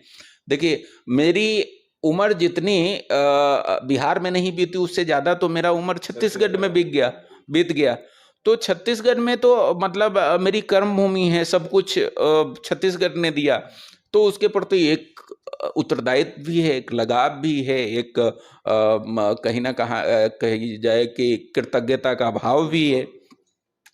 तो मैं उसको सुनता हूँ। गाने का शौक नहीं है उस तरह से, कभी कभार जरूर प्रयास। ना बाथरूम सिंगर भी नहीं है? नहीं, उस तरह से नहीं करता हूँ। हाँ, कुछ जो है गजलें वगैरह कभी कभी 2 लाइन हो जाए एक संदेश के रूप में। मैं एक कविता देखिए, जिंदगी के हर एक मोड़ पे आप किसी न किसी रूप में, एक्चुअली होता क्या है कि जिंदगी की ये विडंबना है कि आप कुछ और सोचते हैं, आपके परिवार आपको लेकर के कुछ और सोचते हैं, आपका समाज कुछ और सोचता है। तो उस विडंबनाओं में आप जीते रहते हैं और जीवन भर उसके साथ संघर्ष चलता रहता है। क्योंकि पहले आपका माँ बाप होता है, फिर उसमें पत्नी जुड़ जाती है, फिर आपके बच्चे जुड़ जाते हैं, ठीक है, फिर समाज और देश के प्रति आपका उत्तरदायित्व जुड़ जाता है। तो जिंदगी भर आपकी एक विडंबना और वो संघर्ष चलता रहता है आपके अंदर।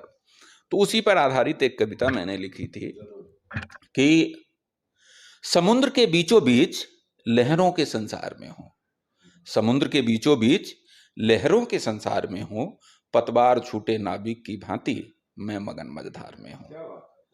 समुद्र के बीचों बीच लहरों के संसार में हूं, पतवार छूटे नाविक की भांति मैं मगन मझधार में हूं। आंखों से ओझल किनारा जहां कल्पना का मंदिर है, आपकी अपनी सोच, आपकी अपनी कल्पना। आंखों से ओझल किनारा जहां कल्पना का मंदिर है, माँ की ममता, बाप का सपना, रत्नाकर का दूसरा तीर है। उठती गिरती लहर समान इच्छाओं के संसार में हूं, पतवार छूटे नाविक की भांति मैं मगन मझधार में हूं। मंदिर को देखकर कल्पना में खोता हूं, मंदिर को देखकर कल्पना में खोता हूं, उसके शीतल छांव में चैन से सोता हूं। हवा का एक झोंका झकझोरता है तन को, बाप का सपना पूछता है मन को। कल्पना के मंदिर में चैन से सोना है या कदम बढ़ाकर कदम से सितारों से आगे होना है। निरुत्तर होकर मैं अपने मन संसार में हूँ, पतवार छूटे नाविक की भांति मैं मगन मझधार में हूँ, पतवार छूटे नाविक की भांति मैं मगन मझधार में हूँ। ये दर्शाता है कि कितनी गहराई और कितना कंटेंटफुल व्यक्ति आप हैं, कितनी गहरी सोच के व्यक्ति हैं। और वाकई आपकी सोच ही आपके चरित्र को, आपके व्यक्तित्व को दर्शाती भी है।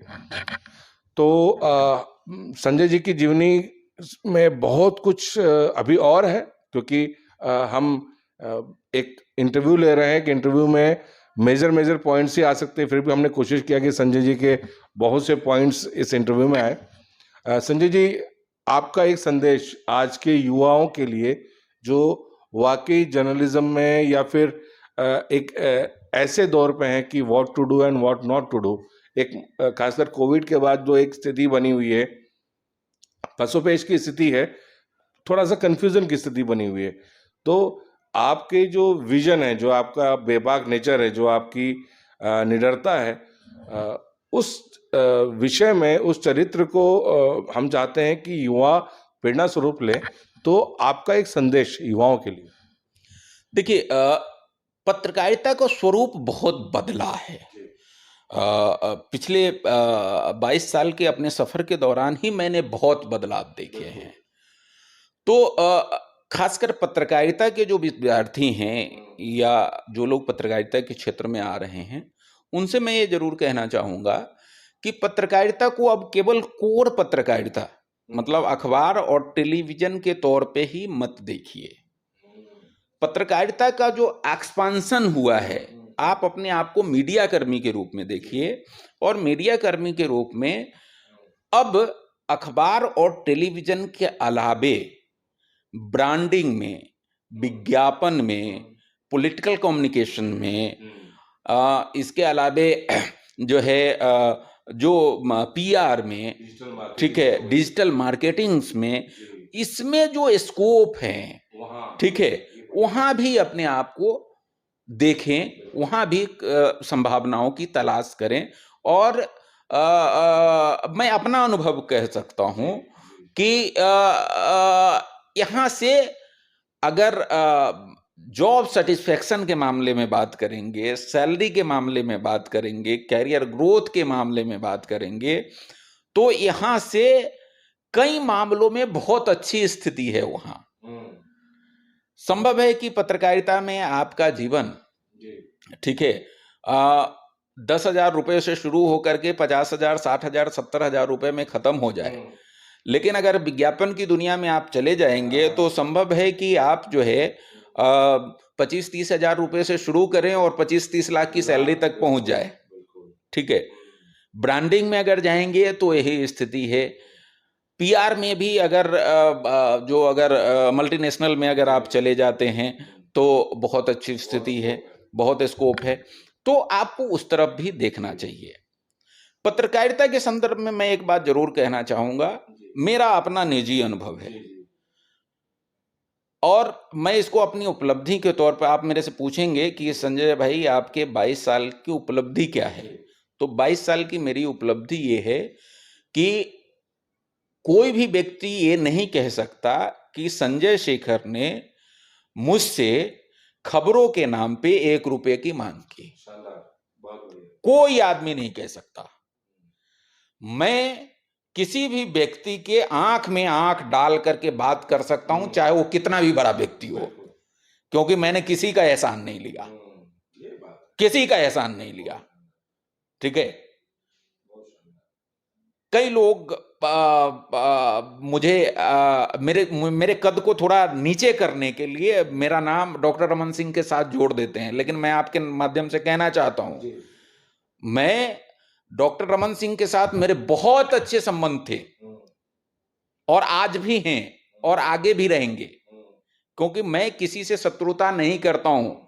खबर है तो खबर है, ठीक है, चाहे वो डॉक्टर रमन सिंह हो, चाहे भूपेश बघेल हो, चाहे अजीत जोगी हो, चाहे कोई हो, सबके साथ मेरे अच्छे संबंध है। और सबके साथ अगर पत्रकार के तौर पे हैं तो अगर आप मेरे को खराब संबंध मानना है तो मान सकते हैं, तो डॉक्टर रमन सिंह के साथ जोड़ सकते हैं। लेकिन मैं आपके साथ कह रहा हूं,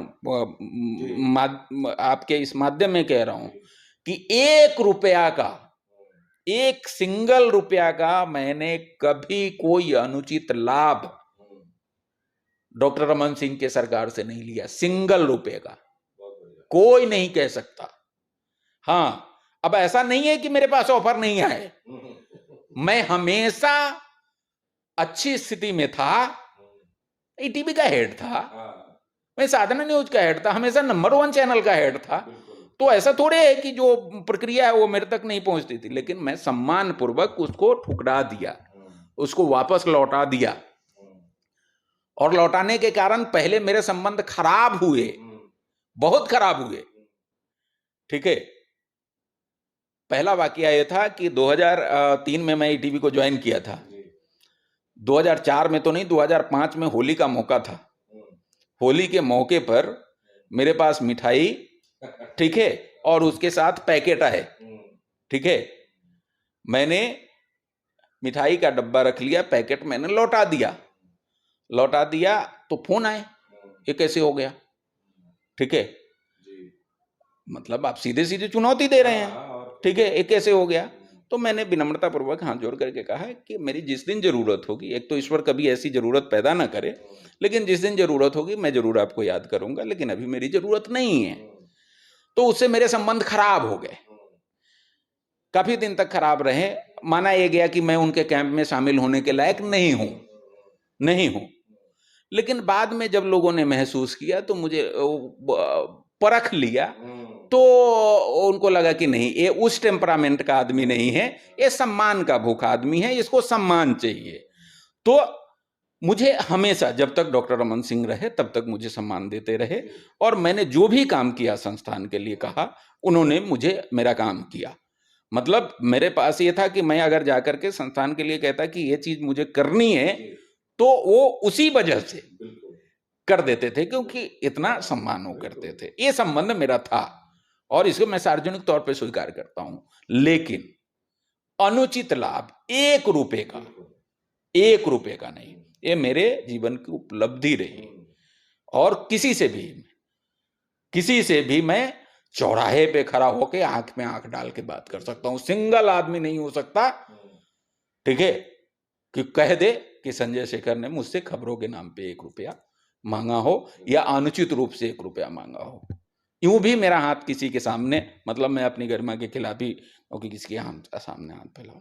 तो मैं कहना ये चाह रहा हूं जो आ रहे हैं उनको, कि दोस्त इस बात को याद रखना कि बड़ा से बड़ा करप्ट आदमी, कितना भी करप्ट आदमी हो, जो करप्शन से पैसा बनाया होगा,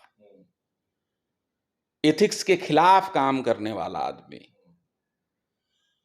वो भी जब अपने संस्थान की बागडोर किसी को सौंपना चाहता है तो एक ईमानदार व्यक्ति चाहता है, ठीक है।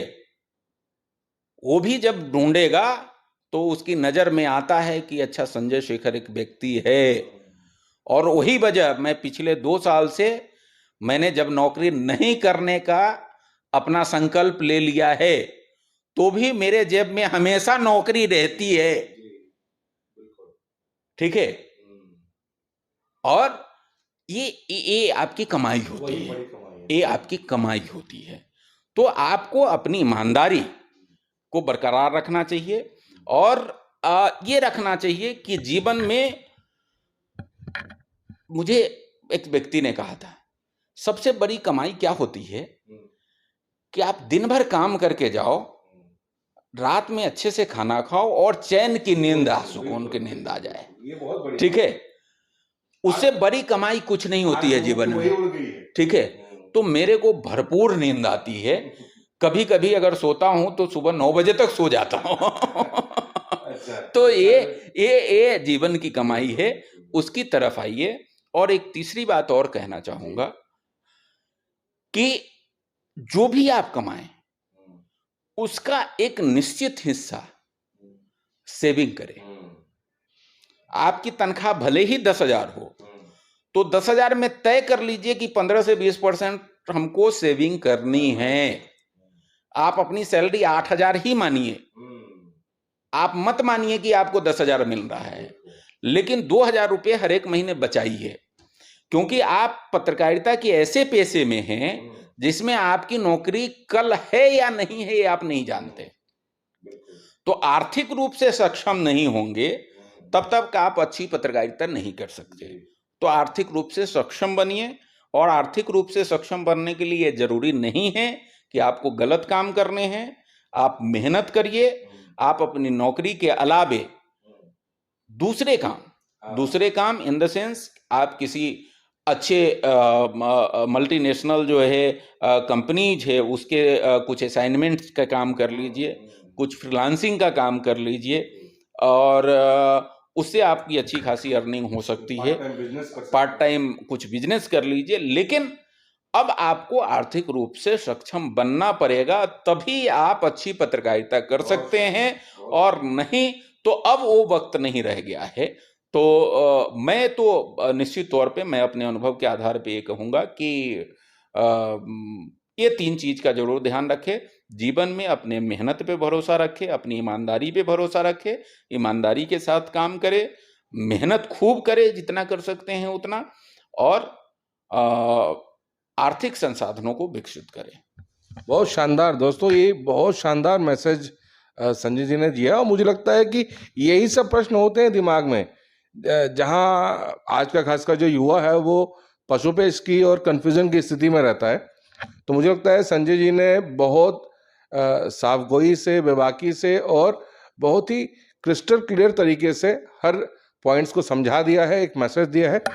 संजय जी, अंत में हम अपने सभी जो भी जिनका साक्षात्कार करते हैं सभी अतिथियों से हमारे जो स्वराज मिशन का तो पीपी शो है उसके बारे में फीडबैक लेते हैं कि ये जो हमने प्रयास शुरू किया है इसे आप कैसे देखते हैं? बहुत बेहतरीन प्रयास है। देखिए सामान्यतः जो पत्रकार है उसके जीवन में इतने सारे अनुभव होते हैं, मतलब अच्छे बुरे, जीवन के विविध रंगों को वो जिस तरीके से महसूस करता है, देखता है जितने करीब से, उतना दूसरे लोगों को देखने का मौका नहीं मिलता है। और उन रंगों को अगर आप बाहर ले आते हैं तो वो बहुत सारे लोगों के लिए प्रेरणा का कारण भी बन सकती है, वो पथ प्रदर्शक भी बन सकती है। तो इस दृष्टिकोण से आपका ये शो बहुत ही बेहतरीन शो है और इस बहाने हम जैसे लोगों को भी कुछ कहने का मौका मिल जाता है, अपनी दिल की बात करने का। तो बहुत ही बेहतरीन शो है। और चलते चलते मैं एक बात जरूर कहूँगा अपने उन दोस्तों को जो बहुत सारे कहते हैं ना कि आस्तीन में छुपाकर खंजर वो आए थे मिलने गले। आस्तीन में छुपाकर खंजर वो आए थे मिलने गले, हमने बाहें फैलाई, ये मेरी मोहब्बत का तकाजा था।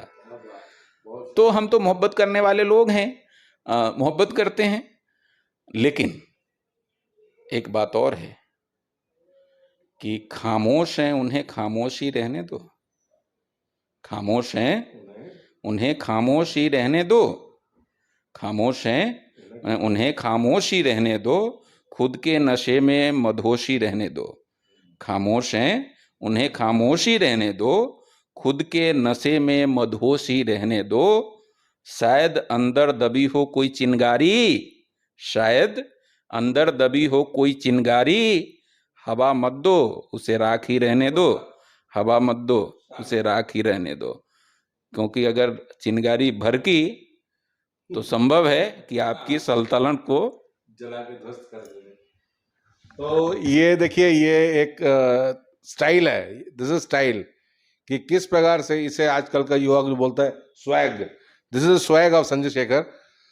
बहुत ही जबरदस्त तरीके का आज एक मुझे भी बहुत कुछ सीखने मिला। एक नया एक पत्रकार के अंदर बाहर दाएं बाएं जितने एंगल्स होते हैं उन एंगल्स के जो पहलू है, किस प्रकार से इमोशंस को एक्सप्रेस किया जाता है, जो बारीकियां हैं, जो पत्रकारिता के गुण होते हैं वो क्या होते हैं। और पत्रकार अब फिर से ये साबित हो जाता है कि पत्रकार कोई बचपन से साध्य विषय नहीं है कि उसे बन पाए। वो पत्रकार अंदर ही होता है, जिसके अंदर पत्रकारिता होती है वो यकीनन अगर आपकी उतनी मेहनत है, शिद्दत है, तपस्या है, तो आप एक दिन बड़े पत्रकार बनते ही हैं। और ये आज के यंगस्टर्स के लिए ये इंटरव्यू मुझे पता है कि ये बहुत प्रेरणादायक होगा, क्योंकि बहुत जानकारियां हैं। समझिए, इंटरव्यू के एक एक शब्द को गहराई से समझिए। संजय जी की भले ही मेरी बातों को स्किप कर दीजिए, 10 सेकंड का स्किप का ऑप्शन आता है। संजय जी की बातों को बहुत बारीकी से समझिए। हो सकता है कि आपके जीवन के जो क्वेश्चंस चल रहे हैं आपके मस्तिष्क में, उसका आंसर आपको मिल जाए। तो संजय जी, आपने अपना कीमती समय हमें दिया और बहुत सी जो जानकारियां दी, और जो आपकी यूनिक स्टाइल है बेबाकी वाली, उसमें जो बातें कहीं और जो युवाओं को खासकर जो आपने संदेश दिया, उसके लिए बहुत बहुत धन्यवाद।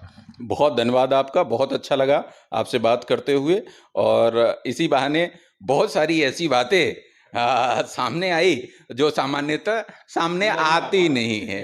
तो एक बार फिर से आपके इस शो को बहुत बहुत धन्यवाद। आपका बहुत बहुत धन्यवाद।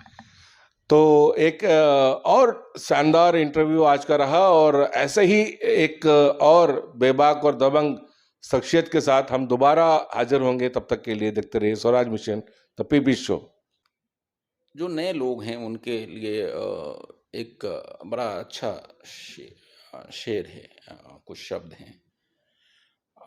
और उनको ध्यान रखना चाहिए कि पत्रकारिता की डगर जो है ना वो बहुत पथरीली है, ठीक है। उसमें बहुत सारे उतार चढ़ाव आते हैं। कई बार आपको लगता है कि आप फेल हो गए, खत्म हो गए, ठीक है, लेकिन आपको फिर साहस करके उठना पड़ेगा। और जब आप साहस करके उठेंगे तो फिर आप चमकेंगे। और इसी के लिए कहा गया है कि समर में घाव खाता है उसी का मान होता है। समर में घाव खाता है उसी का मान होता है, छिपा उस वेदना में अमर वरदान होता है। सृजन में चोट खाता है जो छेनी और हथौड़ी का, वही पाषाण मंदिर में कहीं भगवान होता है। तो भगवान को भी छेनी और हथौड़ी का चोट खाना पड़ता है, तब भगवान बनते हैं। आप ऐसे कैसे बन जाएंगे?